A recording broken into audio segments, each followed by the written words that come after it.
திருவாரூர் மாவட்டம் பள்ளப்பட்டி நகராட்சிக்குட்பட்ட 5வது வார்டு மண்மாரி நகர் பகுதியில் 300க்கும் மேற்பட்ட குடியிருப்புகள் உள்ளது.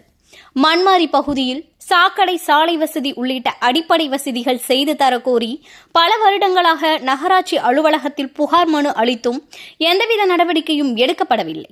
இந்த நிலையில் சாக்கடை வசதி இல்லாததால் சாலையில் கழிவு நீர் தேங்குவதால் நோய் தொற்று பரவும் அபாயம் ஏற்பட்டதாகவும் உடனடியாக நடவடிக்கை எடுக்க கோரி இன்று அப்பகுதி பொதுமக்கள் பள்ளப்பட்டி நகராட்சி அலுவலகம் முன்பு அமர்ந்து முற்றுகையிட்டு போராட்டத்தில் ஈடுபட்டனர்.